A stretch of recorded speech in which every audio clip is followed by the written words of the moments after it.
Los libros que leo. Hola, ¿cómo están? Bienvenidos, bienvenidas. Esto es Los libros que leo y, como siempre, tenemos escritores, escritoras invitados a nuestro programa y, sin duda, yo creo que la escritora que está sentada junto a mí debe ser una de las más versátiles. Escribe géneros diferentes para públicos diferentes y está publicando ahora un nuevo libro y esta vez con Editorial Urano. Queremos darle la bienvenida a Francisca Solar. ¿Cómo estás? Muy bien, gracias. Gracias por la invitación. Feliz de estar en Los libros que leo. Fran, El buzón de las impuras trata un tema muy interesante que al menos yo desconocía, ¿cierto? Ajá. De este incendio que se genera en el siglo XIX. Más de 2000 mujeres mueren en esta instancia. Cuéntanos un poco de qué se trata el libro y cómo llegas a esta idea. Ajá. Es un hito que sucede en Santiago de Chile, porque es un hito universal, es una de las catástrofes humanas más importantes del siglo XIX, y por esas cosas de la vida, aquí mismo en Chile prácticamente nadie lo conoce o muy poca gente sabe que existió. Muy resumidamente, en 1863, específicamente el 8 de diciembre, que es el día del cierre del mes de María, ¿cierto? Para la comunidad católica, en la misa del cierre del mes de María, en la que era, pues ya no existe, en la iglesia de la Compañía de Jesús, en pleno centro de Santiago, donde está hoy día el ex Congreso. Ahí estaba la iglesia de la Compañía de Jesús. En esa misa del 8 de diciembre ocurre un incendio muy terrible. Más de 2000 mujeres quedan atrapadas dentro de la iglesia, no pueden salir y el incendio en el fondo es tan brutal que más de 2000 mujeres fueron quemadas vivas. Y es, como te digo, una de las catástrofes más importantes del siglo XIX. Imagínate que se tomó la portada del New York Times de la época, por lo terrible que había sido.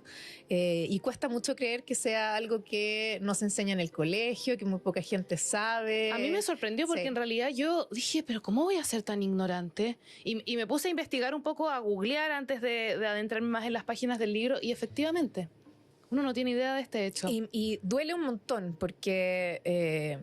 Bueno, esto tiene mucho que ver obviamente como con mi parada frente a la vida y también como autora. Yo soy feminista en el fondo y obviamente hay una mirada muy feminista en este libro, pero yo suelo decir que si hubiesen muerto 2000 hombres y no 2000 mujeres, estaríamos llenos de museos, calles con los nombres de los mártires y probablemente todo el mundo conocería la tragedia. Pero como murieron 2000 mujeres y sobre todo en una época, en un momento de la historia en que las mujeres no eran ciudadanas, ¿cierto? No tenían relevancia. No tenían ninguna relevancia, no tenían derechos, nada. Entonces es lo mismo como si hubiesen muerto, no sé, se quemaron 2000 sillas en el fondo, ¿sí? Entonces eso... la oportunidad que tengo yo como autora desde hoy y sobre todo desde la ficción es hacer un poquito de revisionismo histórico y relevar a las mujeres que murieron y darles la dignidad que merecen en el fondo y que la misma historia oficial no les ha dado nunca. ¿Qué es lo que van a encontrar los lectores en este libro? A ver, el libro se llama El buzón de las impuras. Si te fijas, en el fondo no es que... yo no hablo del incendio en sí. El incendio, por supuesto, es... un contexto. Exacto. El incendio es el tema, es la idea preliminar, si se quiere, desde el punto de vista técnico.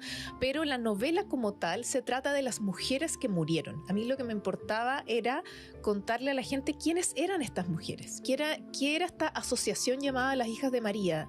De mujeres muy cultas, aristocráticas, que acarreaban miles de fieles en cada celebración y que tenían, como digo, esta asociación donde siempre dirigidas en el fondo por sacerdotes, obviamente, y que era un tipo de grupo que tenía una dinámica muy específica, que era que... estos, en el fondo, los sacerdotes les dirigían la vida completamente, les decían qué hacer, qué pensar, cómo tratar a sus maridos, etcétera. Era un foco como de adoctrinamiento muy, muy específico. Y había una práctica específica, que de ahí el nombre de la novela, que era El buzón de las impuras. Ellas tenían que ofrecerle a la Virgen, como una especie como de ritual de purificación, tenían que ofrecerle a la Virgen sus pecados más indecibles, sus deseos más profundos, los escribían en ciertos papeles, en mensajes, y los metían en un buzón que se llamaba el buzón de la Virgen, que estaba justamente en la capilla de las Hijas de María. ¿Por qué esto era importante? Es porque en el incendio, donde murió toda esta gente, donde no quedó nada, o sea, todo se redujo a ruinas, como digo, esa iglesia ya no existe, etcétera. Lo único que salvó intacto de ese incendio fue el buzón. Las voces de esas mujeres. Las cartas, los pecados, los deseos de esas mujeres salvaron intactos, y la Intendencia de Santiago de la época se guardó el buzón y se negó a entregárselo a los curas de la época, sabiendo lo importante que habían en los mensajes. ¿Y por qué? Y ahí está buena parte, en el fondo, de mi investigación y de lo que quiero contar, que no está en la historia oficial, pero que sí existió, es que a través de este buzón, estas mujeres no solo compartían, bueno, los pecados o lo que ellas creían. Que ellos consideraban exacto, pecado. lo que ellas creían que era pecado, que hay mucho de eso en la novela, y yo les muestro en el fondo mensajes originales, sino además, y muy importante, ellas contaban, denunciaban los abusos a los que eran sometidas también a través del buzón. Fran, ¿cómo fue ese proceso de investigación? Bueno, aquellos que te hemos leído ya sabemos que eso es muy importante para tu trabajo. Me imagino que desempolvar esos documentos tan antiguos fue difícil. ¿Cómo fue ese proceso? Igual yo suelo decir que para mí la investigación es fácil, a mí se me hace fácil. Yo soy muy ratón de biblioteca, me gusta mucho la investigación. Entonces, me es muy natural como navegar entre las fuentes, ir a la biblioteca específica. Entonces, no sé, por ejemplo, le cuento a mis alumnos que hay un montón de gente que no sabe que el Museo de Historia Natural, por ejemplo, Historia Nacional, tiene una biblioteca adentro, por ejemplo. Muy poca gente sabe que existe una biblioteca ahí adentro y que tiene ahí ciertos libros o cierto archivo que no hay en ningún otro lugar de Chile, pero sí están en ese museo. O, por ejemplo, yo soy una gran fan y aprovecho de dar los agradecimientos inmediatamente a Memoria Chilena, memoriachilena.cl, que es un trabajo maravilloso que hace el equipo de la Biblioteca Nacional de digitalizar mapas, archivos, documentos, facilitar el acceso, básicamente. Exactamente. Entonces hay muchísimas cosas que se me facilitan a mí de la investigación gracias a que Memoria Chilena ha digitalizado un montón de documentos. Entonces, por ejemplo, las cartas, el documento original de esta pelea que te digo yo de los sacerdotes de la época contra la Intendencia de Santiago, devuélveme el buzón, quiero el buzón, esa pelea está, se pelearon el buzón por el Mercurio, por cartas al Mercurio. Entonces esas cartas están, yo pude acceder a eso gracias, por ejemplo, al trabajo que hace Memoria Chilena. Entonces para mí es muy importante la investigación, muy importante la diversificación de fuentes, por ejemplo, y sobre todo jamás quedarme con la única versión oficial, porque siempre hay muchísimo más que encontrar. Ahora, ¿cómo llegas a esta historia? ¿En qué estaba Francisca Solar cuando dice, bueno, quiero darle voz a estas mujeres que jamás han sido escuchadas? Ajá. Justamente investigando sobre el incendio, cuando supe que esto existía, me puse un poquito a investigar y llegué, por esas cosas de la vida, llegué rápidamente a esta pelea por carta de devuélveme el buzón. Y dije, ¿qué tan importante era este buzón? ¿Qué había ahí? Como para que dos autoridades tan importantes de la época se lo estuviesen peleando. Y ahí es cuando yo empiezo la investigación sobre específicamente las Hijas de María, que es esta asociación, que además es una asociación mundial, existía en muchos países, y empiezo a investigar en el fondo el tipo de adoctrinamiento que sufrían las mujeres en esta asociación, cómo se manejaba, quién la manejaba en Chile, quiénes eran las mujeres que la componían, etcétera. Y en esa investigación me empiezo a encontrar con lo turbio, con lo oscuro y con lo, entre comillas, en el fondo, lo realmente relevante detrás de este buzón que se recuperó del incendio, que era no tanto los pecados de la época o los deseos de las mujeres, sino las denuncias de abusos, y que es justamente lo que las autoridades de la época no querían que saliera a la luz. Fran, creo que, bueno, al menos los libros que yo he podido leer tienen un rol muy importante de rescatar, ¿cierto?, a aquellas mujeres en la historia que quizás han sido olvidadas. Estoy pensando también, les aprovecho de mostrar otro libro, Bluebells, que me parece que es maravilloso. También toma un elemento histórico, ¿cierto? Sí, así es. Que ha sido un poco olvidado, pero también tiene un personaje femenino muy fuerte. Hay algo ahí de tu esencia de feminista, me imagino, de poder retratar y mostrar a las mujeres en épocas en donde éramos invisibles. Exactamente. Bueno, hay no me acuerdo quién dijo esta frase, pero que la historia oficial la cuentan los que ganan, ¿no? La cuentan los ganadores. Y en nuestra historia, en la historia de la humanidad, la historia oficial la cuentan los hombres. Entonces, desde muchas perspectivas o en muchas áreas productivas, áreas evolutivas, la única voz oficial, lo único que se conoce es lo que los hombres tienen que decir.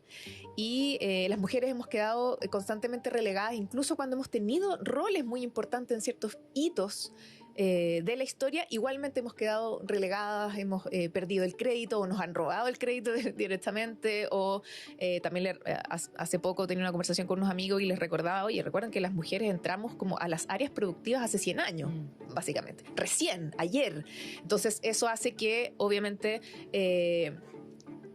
cueste todavía, incluso hoy día 2024, cueste todavía pensar que las mujeres, no sé, fueron pioneras en ciertas áreas o inventaron ciertas cosas o etcétera. Entonces, específicamente el referido al buzón de las impuras, algo que me llamó muchísimo la atención en la investigación es que lo poco conmemorativo que hay, una escultura aquí o una placa por allá, no se trata de las mujeres, sino de los hombres involucrados. Y eso me dan ganas de tirarme al mapa. Considerando además que son las mujeres las que pierden la vida. O sea, obvio, murieron 2000 mujeres, pero la placa conmemorativa recuerda la fundación del Cuerpo de Bomberos de Santiago. Que está muy bien. O sea, aquí en el fondo yo no quiero irme como contra los bomberos. Al contrario, o sea, el incendio de la compañía, que fue tan brutal, permitió la fundación del Cuerpo de Bomberos de Santiago, que no existían los bomberos en Santiago. Gracias al incendio es que se constituye el primer Cuerpo de Bomberos de Santiago. Maravilloso. Está muy bien que ellos conmemoren ese momento de su fundación. Obvio que sí. Sin embargo, el hito son las 2000 mujeres que murieron. Y si yo voy a probablemente hoy día a hablar con algún bombero y le pregunto un solo nombre de una mujer que murió, no tienen la menor idea. Entonces lo que quería hacer con la novela era volver la mirada o devolver el foco a donde tiene que estar, que es las mujeres que murieron.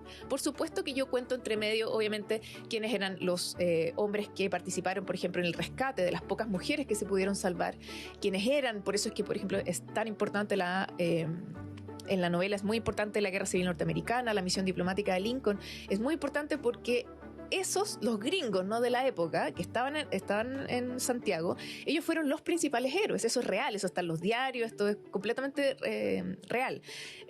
Obviamente hablo de ellos, obviamente me preocupo de esa parte de la historia, es muy importante contarla. Sin embargo, el foco no son ellos, el foco son las mujeres que murieron. ¿Y por qué murieron? ¿Por qué estaban ahí?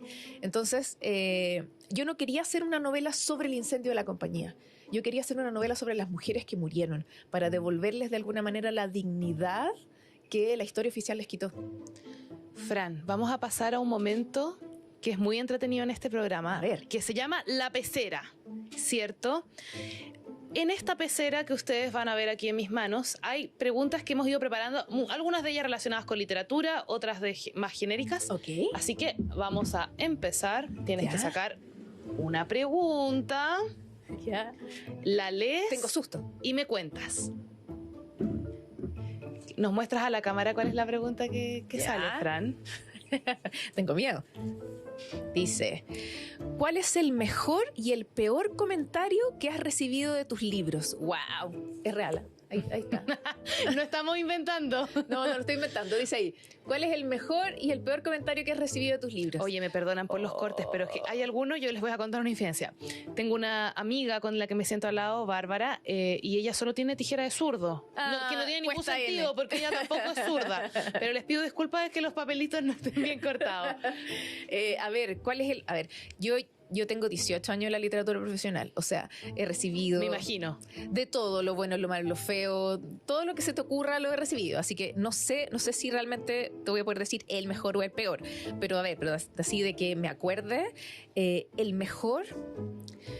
Siempre me acuerdo mucho de, y esto mucho antes incluso de que publicara, es cuando estaba publicado el fanfic de Harry Potter, el caso de los Altos Elfos, en ese tiempo, estamos hablando 20 años atrás. Nunca me voy a olvidar de un mail que recibí de un lector de esa época, él era peruano. Abuelo, tenía nietos y qué sé yo, pero le encantaba Harry Potter y él me escribió un mail muy bonito y nunca me voy a olvidar de una frase que me dijo y me dice... su fanfic, porque me trataba de usted, me decía, su fanfic me gustó mucho más que cualquiera de los libros de la señora Rowling. ¡Wow! Pero es que eso es un tremendo piropo. Y yo tenía 20 años, ¿no? Y estaba escribiendo en internet con seudónimo. O sea, yo era pero sí, una Ocultando alpargata. tu identidad. Una alpargata, pero totalmente. Y alguien viene a decirme eso.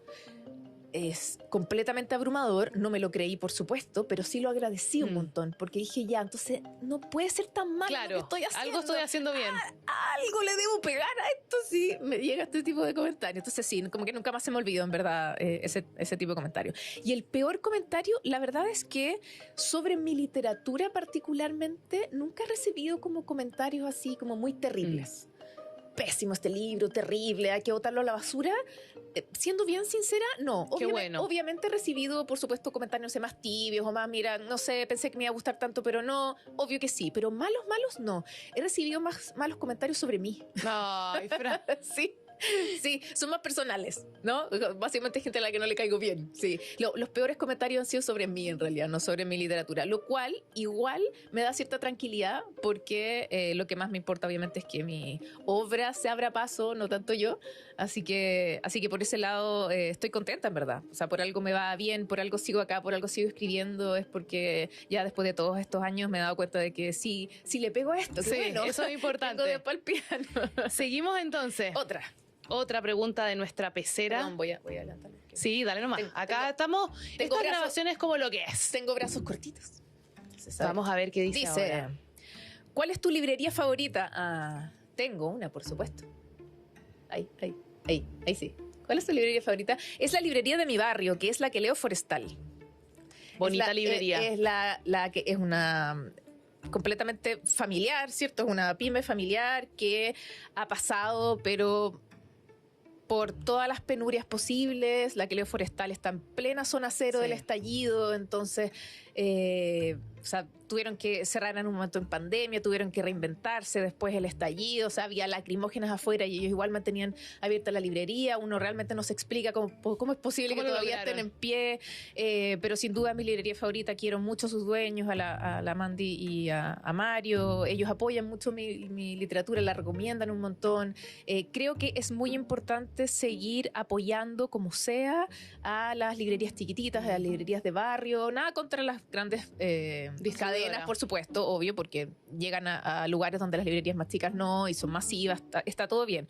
Pero creo que mantener esa cultura como de librería de barrio, donde el librero te conoce, donde te puede recomendar cosas un poquito más personalizadas, creo que hay que mantener eso. Hoy día tener una librería es realmente un apostolado. Muy entonces difícil, sí. Yo los admiro un montón a que leo Forestal. Tenemos tiempo, yo creo que para una o dos preguntas más, así que seguimos en nuestra pecera, que a veces tiene de todo esta pecera.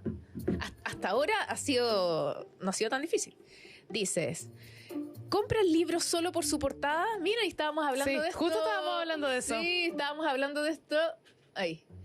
Fuera de cámara estábamos hablando de esto. La verdad es que sí.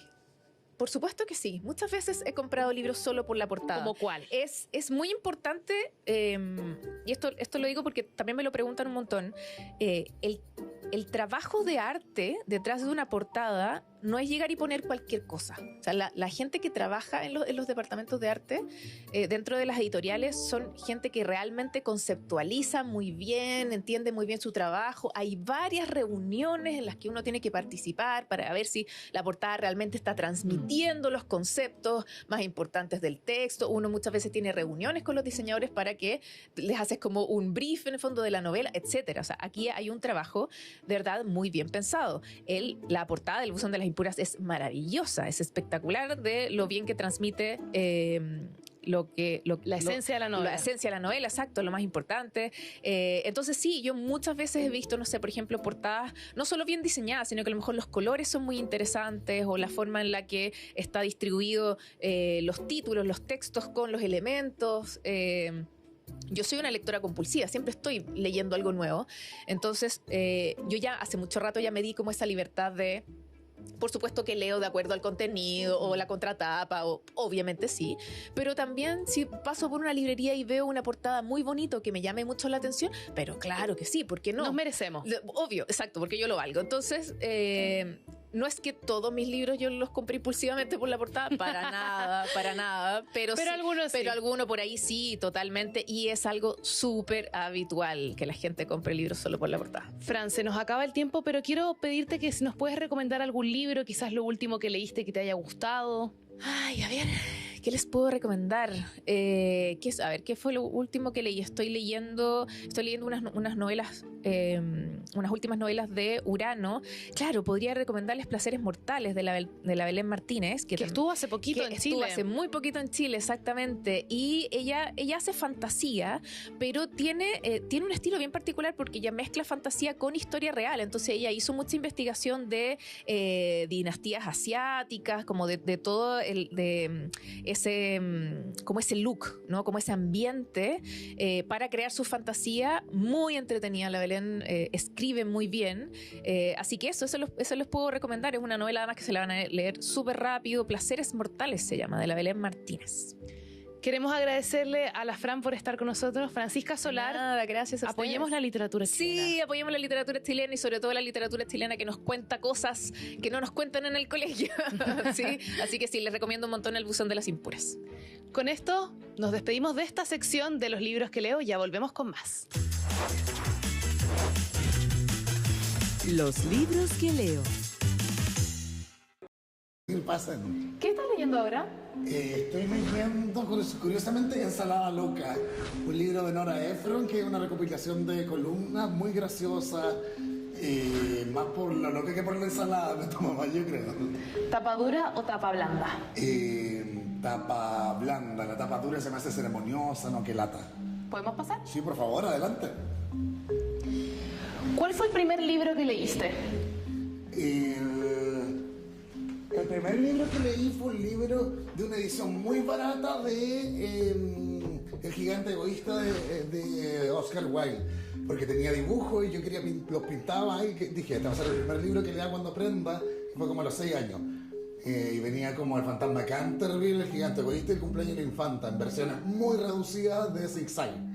Un típico libro como de feria libre, como chiquitito. ¿Y ahí te enamoraste de la literatura o fue después?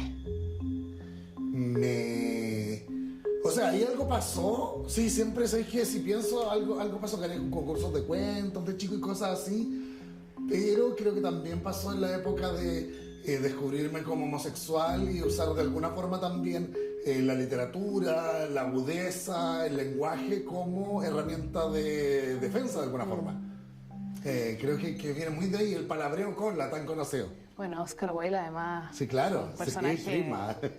Veo que ya tienes libros, muchos libros. ¿Cuántos Sí. pendientes tienes más o menos?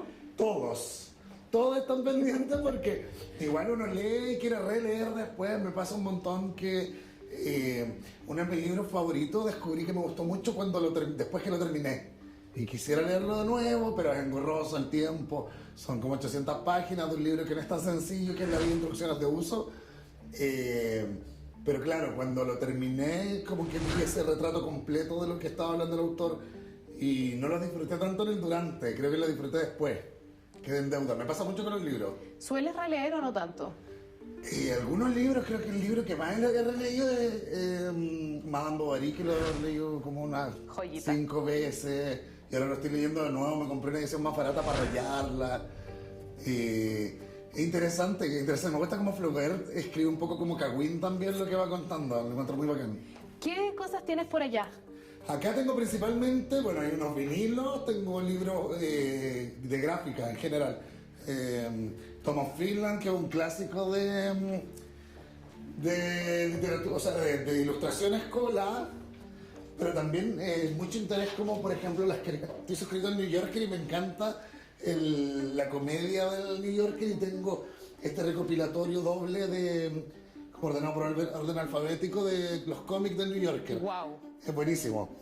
Me ¿Sería gusta esta tu harto- mayor joyita? ¿Cuál es tu mayor joyita? Uy, joyita, no sé. No, es que no soy coleccionista en el sentido de por edición, por año, soy mucho más por el contenido. Creo que sí, el New Yorker me parece algo muy interesante. Creo que hay libros creo que tengo una buena biblioteca de literatura de comedia. Porque es un campo muy escaso, no existen muchos autores, no existen muchos libros, no existe, en general pareciera un gran interés por teorizar filosóficamente en torno a la comedia, y yo he ido escarbando por muchos lados, encontrando libros de comedia y armándome una pequeña biblioteca, pero robusta igual, con autores bacanes, Freud, Supansich, Bergson, y creo que eso en su conjunto es interesante. Vamos a estar hablando después de eso, de los recomendados, pero una pregunta Sí. que nos cuesta a los lectores. ¿Prestar o no prestar libros? Es un acto de mucha intimidad prestar libros, que en general diría que no. Pero es que por esta misma idea de que los libros no se prestan, sino que se regalan, es que uno no los presta. Ahora, tenías un libro encima que... Sí, está el libro de Truman Capote, Plegarias Atendidas, que lo estábamos revisando con un amigo a propósito de la última temporada de Feud, que es Capote versus las Cisnes, que eran estas mujeres aristócratas de Nueva York, y que Capote un poco se les va encima con su último libro, que además está no terminado, y que sería como la otra gran obra de Capote, se suponía que nunca la alcanzó a terminar, por, bueno, el Capote con su mal portado, el mal portado que era, jamás lo hizo. Ahora, tu amigo no se lo lleva, o sea, difícil Es que- prestar. Sí, claro, eso es como de consulta, son todos de consulta. Pueden venir a mi biblioteca para Claro, no llevárselo. mucho más. ¿Eres de leer uno o varios a la vez? En general, varios a la vez, pero últimamente se me hace muy difícil hacerme el tiempo, entonces estoy más bien de a uno. Pero me gusta tener de tres, o sea, igual junto a mi cama, por ejemplo, tengo como un montón de libros siempre, porque hay uno que uno va leyendo más concentradamente, sobre todo cuando son novelas, pero tengo libros de consulta constantemente que son un capítulo de un libro de teoría literaria o de teoría de la comedia, que siempre estoy como mirándolo. O ahora último, además por el poco tiempo he empezado a comprar libros como de citas cómicas, Algo más recopilatorios, claro, como un poco también buscando inspiración, como estudiando estructuras de chiste, un poco por eso lo he hecho, y como, bueno, una lectura hiper corta, como haiku, pero cómico, claro. Oye, este es el único sector en la casa que tiene el libro. No, la mayoría está acá, ¿quieren conocerlo? Vamos a conocerlo. Oye, y como lector, ¿cómo te describes? Ay, no sé. Uno va transformándose y pienso que fui mucho tiempo un lector más bien como muy meticuloso, sobre todo con la novela, con el estilo mismo.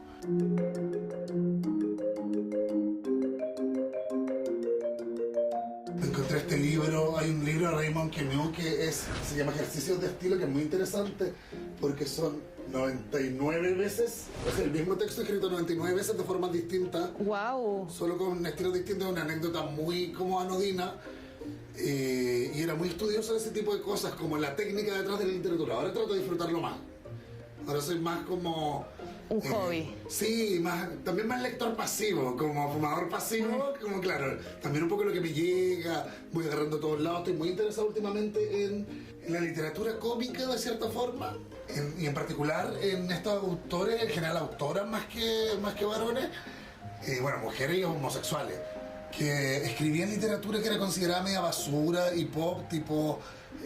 cuando Capote publicaba Desayuno en Tiffany, o la Nora Ephron, o Dorothy Parker, que no están dentro del canon literario, pero marcaron algún momento importante y trascendieron su época, y escriben de sus ciudades, de la vida en Nueva York o en las grandes ciudades, y con humor. Como esa autoobservación, poder analizar sus propias vidas con sorna, con risa, me parece que es como un rasgo de inteligencia mayor, lo admiro mucho. ¿Nos recomiendas? Nos estabas hablando de lo mucho que te gusta esta literatura de amor. ¿Algún libro para partir?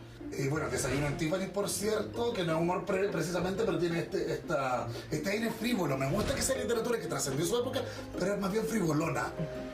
También Se acabó el pastel, de la Nora Ephron, donde aborda su separación y el engaño, que su marido le fue infiel, que además su marido era uno de los periodistas que destapó el Watergate en Estados Unidos, entonces quedó la gran cagada, y además como exponiendo un poco su vida y al mismo tiempo no, y parecía como medio un cotilleo, pero al mismo tiempo llegó a ser literatura de interés. De Dorothy Parker hay uno que debe ser de Random House, que está en la narrativa completa. Dorothy Parker es como también muy de columnitas que puede ir juntando en el New Yorker, en distintos lugares, y es curioso, y a mí me llamó mucho la atención descubrir que en 1920 Dorothy Parker escribe un monólogo que se llama La Llamada, que es sobre una tipa esperando a que el tipo que le gusta le llame de vuelta. Y todos los rollos mentales es demasiado contemporáneo. Onda, esto es Sex and the City 1920. Me parecía insólito como como la frescura y lo contemporáneo que se siente. Y eso tiene de interesante siempre la literatura que en un momento es menospreciada, considerada más barata, que tiene menos ataduras con el pasado y más mirada hacia el futuro de alguna forma, o más en sintonía con lo que está pasándole ahora a la sociedad y menos floreada. Menos floreada, más honesta, y a veces eso hace que trasciendan, y los que trascienden valen mucho la pena. ¿Un placer culpable que tengas como lector? Yo creo que igual maltrato un poco los libros. Nunca quiero, pero cuando los llevo en la mochila, cuando trato de ir con un libro siempre a todos lados, por si me toca esperar o qué sé yo, y se maltratan harto, sobre todo los tapablanda, que son como... Son más delicados, más fáciles que se rompan. Débiles. Claro, son débiles, como las mujeres en el amor, como somos nosotras. Lo que sí soy, afortunadamente, no soy de rayarlos. Creo que si quiero rayar un libro, compro uno exclusivamente para rayarlo. Como es el caso de estudio, me pasó con Madame Bovary, que ahora lo estaba estudiando, entonces como me compré una edición barata para rayarla y no rayar la que tenía guardada, que fue como la primera que tuve. Mencionaste el amor, un libro de amor que te haga creer. Ay, todos los libros son de alguna forma de amor, yo pienso. Pero un libro que me hable de amor, ay, qué difícil, no sé si es el tópico que más leo. Pero precisamente Madame Bovary creo que esos libros que hablan más bien de cómo no amar, cómo perderse en la búsqueda de un deseo que se hace esquivo, que no lográis agarrar, y que cuando parece que llegáis a ese paraíso que supone el amor, siempre se escapa. Es inhabitable el paraíso, no se puede, uno no se puede quedar en el paraíso, es más bien un momento, no un lugar. Me interesa eso mucho de Madame Bovary, siempre me he intrigado desde que lo leí. Es un gran libro. Sí. Y si solo pudieses leer uno solo durante toda tu vida, ¿qué libro elegirías? Creo que rayado con Madame Bovary, pero no, diría más bien La vida interrupciones de uso de Georges Perec, porque es un libro muy múltiple. Creo que no podría cansarme de ese libro. Me enseñó, siendo también más bien en mi práctica audiovisual y de guiones, como a sacar ideas inusitadas. Perec pertenecía a este grupo literario Lulipo, que era el grupo de literatura potencial, en donde se unía matemáticas con ejercicios de estilo y lograban sacar ideas como súper zafadas. Perec tiene un libro que se llama El secuestro en español, que es un libro que no tiene la A, que es la letra más usada en el español, y en francés no tiene la E, que es el original. Que también es la más usada en francés. Y luego escribió un libro en donde solo ocupa una vocal y tiene ese tipo de ejercicios, logrando una novela que tiene sentido, que tiene cohesión y todo. Me gusta cómo desde ahí es capaz de sacar a veces argumentos como impensados, uniendo dos elementos distantes en un arte que combina cosas que parecen improbables. Me has hablado harto de buscar inspiración en los libros, porque tú escribes. Sí. ¿Siempre has escrito? ¿Cómo fue ese proceso? Sí, siempre he escrito. Escribí, yo estudié, me especialicé como guionista. Y tuve hartos proyectos sobre política. De hecho, escribí una película sobre el cardenal Silva Enríquez, que se ganó el Fondo Audiovisual en coproducción este año. Entonces probablemente por ahí va a estar como avanzando ese proyecto en coproducción con Brasil. Escribí en su momento un proyecto sobre la oficina, el organismo de seguridad de Patricio Elwin, y en ese momento cuando escribí la oficina me parecía que además de ser un momento muy tremendo, muy dramático en la historia de Chile, también traía muchas contradicciones a colación, y eso hacía que fuera potencialmente cómico en algún punto. Y creo que en ese momento también empecé mi transición hacia escribir más bien comedia. Y escribiste un libro. Y escribí mi libro, Monos Piluchos. ¿Lo tienes por aquí? Tengo la primera edición. Ah, mira, acá está. Este está rayado porque fue de trabajo para corregir algunas cosas que en la segunda fueron mejorando. ¿Cómo nos venderías este libro en un minuto? Un libro que no es ordinario, que es la frase con el tagline de Monos Piluchos. Es interesante que Monos Piluchos fuera un libro que tenía que ver, que nació gracias a mi trabajo en internet, que consistió en el interés de los editores. Y en internet creo que siempre yo fui más ligado como, bueno, a hablar de sexo, por cierto, la homosexualidad, pero también de sexo de una manera como sin tapujo, de la noche, de carrete, de ese tipo de cosas. Y me interesó, cuando me propusieron hacer el libro, me interesó hacer un libro que fuera como inesperado de alguna forma. Entonces, claro, tiene como una sugerencia de un pene en la portada, pero cuando leí el libro, en realidad es mucho más tierno que eso, no tiene nada que ver. El trasfondo es mucho más profundo. Un libro de alguna forma como que, claro, no lo tenés que juzgar por la portada, y fue adrede, como un poco que pensar que te iba a encontrar con una cosa y fuera totalmente distinto. Lo bueno y lo malo de escribir este libro. En general, lo bueno y lo malo de escribir, lo bueno son los libros y lo malo es escribir. Porque me pasa que creo que Monos Piluchos lo escribí un poco apurado. Lo escribí un poco apurado contra los tiempos de la editorial también y qué sé yo. Me hubiera gustado poder desarrollarlo más, había más que contar, siento. Y escribir es un proceso bien tremendo igual, pues, como sobre todo escribir un libro. Creo que los guiones tienden a ser un poco más estructurales, un poco más fríos incluso, pero en este caso por lo menos que autoficción además el libro, involucró mucho de mi memoria emotiva. Fue un ejercicio muy actoral, como que me acuerdo de que recién estaba yéndome al estudio donde grabamos el Wanna Get Crazy y lo estábamos armando, entonces me tomé unos meses mientras recién lo arrendábamos y recién estábamos armándolo para pasar a video.